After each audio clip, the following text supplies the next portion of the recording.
Hey everybody, welcome back. Today we're going to be continuing our journey on exploring and learning all about Xray. And today's topic is implementing Xray. And so just a friendly reminder to subscribe to the channel, drop a like if you get value out of the video. And this is also part of our ongoing certification process to become an Xray partner, or at least to maintain our Xray partnership. So we're going to jump into the material. We're doing Xray implementations. And yeah, let's go have a little bit of fun. As a friendly reminder, this is a combination of me providing some commentary. I've compared a few X-rays in the past, so it's a little bit more of a refresher. So I'll be providing information as I can, reading through these things, and we're going to be watching some videos every once in a while, as appropriate. I think it looks like most of these are just slides. So we'll be reading through stuff. I'll be providing some additional information. And yeah, we just got to get through 11 courses and then take a test so that we can get the X-ray certification. All right. So implementing Xray training goals is provide Xray usage recommendations. And actually, let's make these full screen so we can all see them here. Share Xray implementation best practices. Understand how you can resolve specific needs with Xray and Jira. Then if you want to explore more Xray functionality or learn how to use it, check out our other modules. All right, so before we start, we're going to have project organization recommendations, Xray entities, test organization, test planning, coverage, test specification, test execution, and reporting.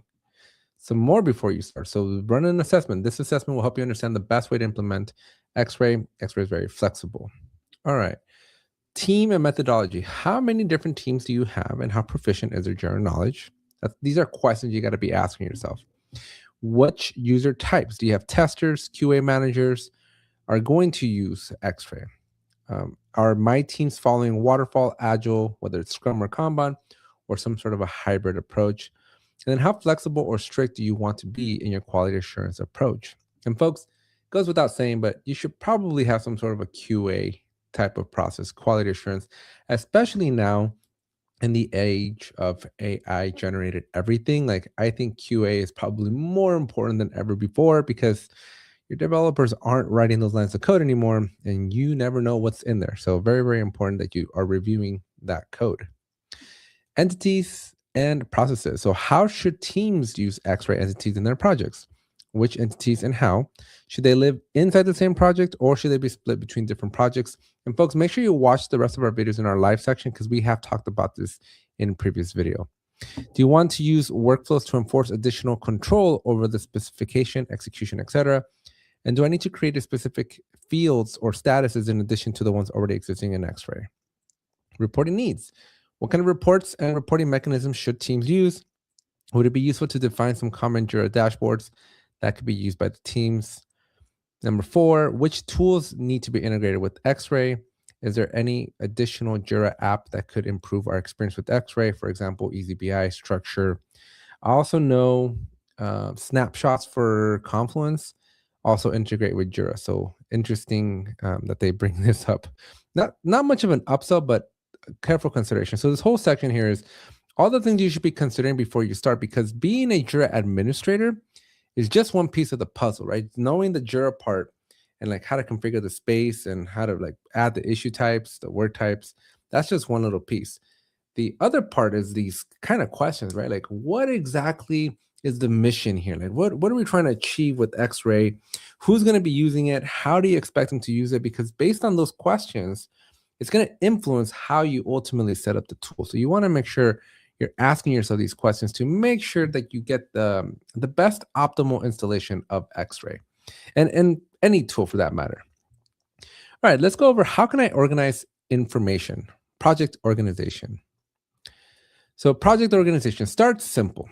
Use a single project to manage your requirements, your defects, and all test-related issues, including test execution. So this, folks, is probably the easiest, most common way. You just have a Jira space, right? And I am updating the language here to the latest and newest names, but we do have a Jira space. We have stories, bugs, tasks, epics, the whole 9 yards there. And then we're going to pull in the Xray work item. So that's going to include the test, the precondition, the test set, the test plan, the test execution, and the test subset execution. But they all live within that single space. And this is what's trying to be conveyed here, that you want to keep things simple. You want to start off easy. You want to give the users, especially when you're brand new to all this, you want to give them the ability to add the story in the same place that they're adding their test, so that things are just a little bit easier to visualize. Then we can get a little bit more advanced later as we grow and scale. So these are some of the possibilities. And again, we've covered these in more detail in a different training, but just going to review them here. You may prefer to separate entities per project. For example, you might have a project just for your requirements where you have your stories, your tasks, and your bugs. But then you have a different test project where you're going to have your tests, your preconditions, your test sets, your test plans, and so on. Some recommendations. The all-in-one strategy is simpler to manage and self-contained. Think on your security visibility needs, namely if you want to have separate projects for some issue types. Are your tests going to cover requirements from several different projects? If so, then you can manage those tests in a separate project. Having test executions and test plans on a different project will require synchronizing project versions. All right, next up, nothing to add there. Let's go over to the next one here. So which entities should I use? And so I don't like the word entities. These are basically the word types, folks. Interesting use of words here. But Xray provides several entities that are also Jira issue types. So we have a test, precondition, test sets, test execution, subtest execution, and test plan. Each entity has a purpose and adds value to your process. So the test is used to specify a test case template. The precondition is used to abstract an initial condition that one or more tests must assure reusable linked, for example, linked to one or more test cases. A test set is used to create a list of test cases so you can easily pick those test cases afterwards if you need them. Test execution is for scheduling and execution of a bunch of test cases in some version and revision of the system under test. A test execution contains several test runs, one per each linked test case. Then we have our subtest execution, which is like a test execution, but the difference between them is that the subtest execution is a subtask and can be created within the context of a requirement. Creating a test execution is as a subtask of the requirement issues, provides you with the ability to track executions on the Agile board. So this is a personal preference, right? So they're both the same. They're basically one and the same. The only difference is that this test execution is going to behave like a standalone work item, like a story or a task, versus the subtask execution is strictly a child of like a test, it's a child of a task or a bug. And so it's tied. It can't exist without having a parent. So that's an interesting take here.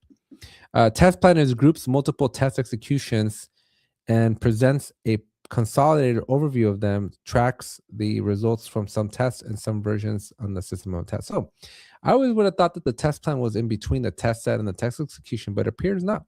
This is why we're taking these courses, folks, to learn other entities and concepts. So some of the other things, right? And these are not issue types, but these are going to be Xray specific items. So we have our test run, which is an instance of a test in the context of some test execution, contains a copy of the original test specification along with the recorded results. This is not an issue type. Then we have a test repository, which is an alternative approach to test sets, a per project hierarchical organization of the test cases using folders. Then we have the test plan board, a per test plan hierarchical organizational of test cases at the planning phase using folders, used for grouping, organizing the tests in the context of the test plan, and to easily track the results of certain tests grouped in a folder. Used to also for easily changing the ranking of the test to create test executions for them afterwards. So which one should you use? Well, the simplest scenario is you would just need to use tests and the execution, as this means to specify and execute those test cases. Our recommendation is to use tests, preconditions, test executions, and test plans at least. What about requirements? Well, Xray uses the requirement, and they do put it in air quotes, in the broader sense, something that the system must provide. In practice, a requirement is any work item in Jira that can be covered, for example, verified and validated with testing. You can define the issue types to be treated as requirements. They can include stories, epics, tasks, whatever you want there. Xray provides coverage information for requirements so you can assess how they are in different contexts, for example, release environment, based on the related testing results. Xray provides a hierarchy of coverage so you can track coverage at the epic level based on the inner story issues, for example. What about defects? Xray uses the defect word in a broader sense. Some of the deficiency and imperfections related to the product, usually those that are also known as bugs. In practice, a defect is reported during testing as a Jira issue is having a specific issue type. You can define one or more issue types to be treated as defects, but they can include the bug or any other custom issue types that you want for that purpose. So again, folks, there's a couple of trainings that Xray gives us as part of the initiating, like setting it up. Highly recommend you check those out. Subscribe to the channel here though, because we do cover them and they're in our live section of our videos here. So let's talk about how do we organize test cases. So as they've mentioned, right, there's a couple of different possibilities here. So you can do the Jira way using labels and fields, priorities and components. You can set them in test sets with organized in a list with test sets, or you can put them in a test repository. This is going to be the recommended way to organize in a folder hierarchical structure per project. Tips for using test sets. Group your tests in static lists, i.e. test sets, high-level feature, component, end-to-end use case, security, performance. Classify test sets with labels or fields. Should we use a test repository versus a test set? So there's a couple of pros and cons here. So let's cover the pros. Hierarchical concept like computer file systems, and this is for using the test repository, may be easier to understand, especially for users coming from legacy test management tools. Per project hierarchical organization can operate alongside an existing test set, but consider carefully if you want this additional complexity. Now, the cons is a test can only be used in one folder, so it cannot be categorized in multiple ways simultaneously, as you can do by using labels. A folder cannot be used to cover requirements. Test sets can. A folder cannot be used to cover requirements. Okay, but a test set can because it's a work item. Test sets can also be used as a dynamic way to cover requirements. Test repository folders cannot. All right, so there's a couple of cons there that you definitely want to navigate and be sure that you use the right one. What's a test repository? So avoid having semantics related to with versions and focus on requirements, high-level features, and grouping tests by that instead. Tests will only exist once in a test repository, which is fine if you don't use it for planning purposes. For the planning execution phases, Xray provides test plans with a respective hierarchical board for each one. Use test repositories in the organized test templates in a project and test plans to plan when you aim to test in each context. Test sets and test repositories, they could live side by side, but think wisely before using them together. So yeah, so you just want to, basically it sounds like you want to pick one or the other. The test repositories are great from an organizational perspective, but the test sets, because they are a word type, you can actually take action and use them more strategically. So it's really just a matter of preference here. You can manage it in different ways for regression testing, that is. You can create specific lists, like, for example, test sets to identify the tests aimed at regression testing. Use a label to clearly identify them, for example, regression. You can set the fixed version so you'll know they're the ones aimed for that version. You can you can build a new regression test set by cloning existing ones and adding more tests to an existing one. Dynamically, whenever creating test execution, test plans, or having a specific test plan for it. All right, so that's it on the test stuff there. Let's move on to how to plan testing. How to plan testing. So before you start, are you working in Waterfall or Agile, for example, Scrum? Are you using versions or not? Do you need to track testing results in different ways? And do you need to handle managed testing in different ways? Some planning tips. Multiple test plans to track different tests. Instead of one test plan for the whole release, you may create multiple test plans to track different tests. This may be useful if you want to have clear visibility of how certain groups of tests are progressing and if their execution lifecycle is different from other ones. Track regression testing on specific test plans to have visibility of its results. Test plans per milestone. Waterfall tip. If you iterate your releases, you can create test plans per milestone. Test plans per sprint. To create a test plan per sprint, track the testing being done in the scope of your sprint. Manage them as artifacts of your sprint and add them to your Scrum board so everyone sees their progress. Create one or more test plans per sprint. This is an interesting one. So one of the biggest challenges that teams have is your QA process is usually not easily done within the bounds and the scope of a regular sprint. So I usually recommend the teams to follow more of a hybrid approach where they move the stories out, the QA process out. Because if you try to involve the QA process with your software development process, and then you run into a little bit of a problem where you have to almost guarantee that the whole life cycle is going to be completed or can be completed within the bounds of that sprint, right? That 2-week sprint, 3-week sprint, whatever you may have. Because the moment you start bleeding, right, the moment you start going over, like bad things start happening. So it's interesting that they recommend that you have like your test plan at the sprint level or at the milestone level. Your waterfall, I think that's more fine, but it's an interesting approach because it helps with the visibility so that you can keep the team accountable, so that you're making sure that all those tests are being done on time. Most developers, however, wait till the end, to the very, very end, to ultimately deliver and finish their stories and stuff like that. So it's easy to say, really, really hard to do. How to keep your test plan always updated? So the answer is with dynamic test plans. A dynamic test plan is based on the filter, JQL, to collect test cases that respect a specific criteria. You can use dynamic test plans to ensure that your test plans are always updated. For example, all test cases that cover user stories for Sprint 1. Dynamic test plans in Xray Enterprise. So this is an interesting one. So dynamic test plans is an Xray Enterprise feature. And so we are going to be taking some enterprise courses a little bit later, I believe. Planning, organizing, and executing other tips. So you may clone test sets, test executions, and test plans as a starting point. For example, new regression testing for new iterations. Label your issues. It will make your life easier afterwards. Define a limited test set, well-known labels. Label your tests in some logical way. For example, integration UI, and discuss it with the team. All right, so some strategies here to be considering for you to know. All right, let's move on over to how to make coverage work. So requirements hierarchy. There's 2 levels that are officially supported, your epic and your story. Work types for each level need to be configured as requirements. So this is a setting you need to go do, and again, watch that video on how to do that. Testing in lower levels will impact the coverage of requirements at higher levels. For example, if a story is not okay, then the epic will also not be okay. Assess the need to have multiple levels. Fewer will be more manageable. Note, Jira follows a flat approach. Managing hierarchies of requirements with many levels, such as what happens in safe, may require additional apps such as structure. Test and coverage. Link test only to one requirement. Boom. Avoid linking test requirements to multiple projects. Although possible, it will be hard to manage and you may be affecting by mistake requirements you don't want to. Make test coverage both for your requirements and for your defects.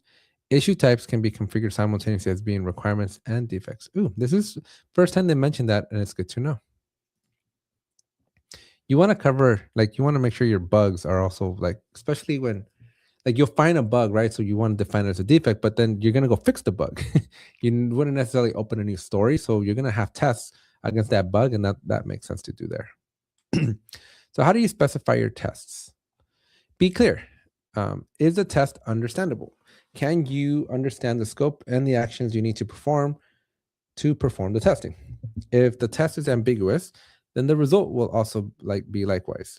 And an incomprehensible test is mostly as useless and valid test for the purpose of it seeks to address. Are your tests being reviewed? Having reviews on the tests makes them clear and robust. Promote reusability. Avoid cloning tests if they're the exact same tests. Call tests modular if you need to repeat a test case. Remember, there's a call function. Make the most of parameters and modular tests to increase reusability. Try to use preconditions as a means to have manageable entities that you can link. Using tests to test everything. Limit the scope of your test. Too much steps can make your test hard to understand. Try to focus your test on what is important and valuable. Limit the amount of requirements validated by your test. Try to have just one requirement link per test issue. Umbrella projects. Sometimes you may have a higher level project that integrates multiple projects. And for example, implementing testing in each one of the individual projects, or implementing integration test in the umbrella project. Not sure what that means, but let's go with it. How to perform test executions. Take advantage of workflows. Take advantage of the fact that the test execution is an issue type. That means you can use workflows in order to track the progress of the test execution. So for example, we have to do, in progress, and done. You can disallow executions in a workflow status. So for example, if the test execution has a status closed, you can also disallow for the execution test in a given status. Explore this in the Xray settings. So I have not seen this setting, but that's an interesting one to go look at. How to manage assignments. In the sub and in standard test execution, Xray provides 2 levels of assignments. Assign the issue test execution using the assignee field, and then by default, it's the same assignee as the test execution, but you can edit the assignee at the test run level. Interesting. Assignment scenarios. Test executions per each test executor. By default, individual test runs are assigned to the same user as a test execution assignee. This is the simplest scenario. Test executions are assigned to the QA manager and test runs to the test executor. Some teams might have a QA manager lead that is responsible for the managing of the lifecycle of the test execution, and then the testers will be the ones that are actually running the test. The benefits of subtask executions. This is the one that has always kind of questioned me a little bit because I've never really seen the point of these. But subtask executions provide an easy way to schedule an execution containing all the tests that cover a requirement. They're handled as subtasks of the parent requirement and thus provide the ability to track the progress of the test execution in the Agile board by seeing it in context and with the parent requirement. The ability to count the time estimates of the subtask executions within the overall time estimate at the parent requirement, the ability to optionally restrict workflow transitions on the parent requirement based on the workflow status of the related subtasks, and can be combined with test plans as a means to consolidate results if needed. Caution with cumulative test assumptions. Avoid making cumulative testing assumptions because they cannot be that reliable. The fact that some tests were executed successfully against some revision of the system doesn't mean you don't need to execute them in a later code revision. Assess carefully if you need to retest previous tests when a new build becomes due to a code change. Automate as possible. Use automation to run as many tests as possible, regardless or including regression as possible. Making those test runs as many times as possible, for example, like on your pull requests and on your merges. That's where we're the DevOps consultants, folks. We help you come up with all these best practices.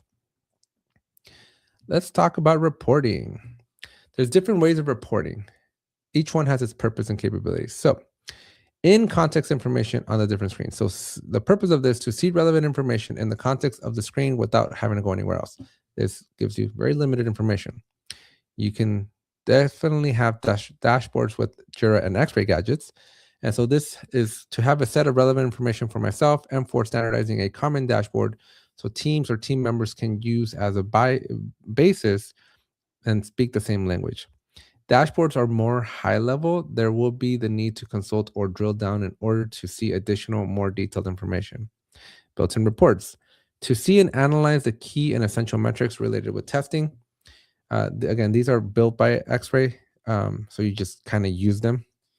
A limited amount of reports with customization constraints. Now, the document generator is whenever you need to generate a report as a document asset, like a doc file, an Excel file, or a PDF to give to someone else, like a customer or a manager. It does not cover BI-like capabilities, so most of the reports are based on pre-calculated information. Then, if you're fortunate enough to have the Easy BI app, you can make custom reports using custom dimensions and tables or charts with drill-down capabilities. Although there are many things being able to be set as a dimension, not everything from Xray may be available in Easy BI. Using JQL functions, find out requirements, defects, or Xray issue types based on some criteria. JQL always returns issues. It can't return other types of data or aggregations or complex queries. Dashboard best practices. Avoid creating highly complex dashboards. Use dashboards to see. See, I didn't write these, folks. Sometimes the English down here is not correct. So use dashboards to see the high-level overview and the things that matter to you and your team.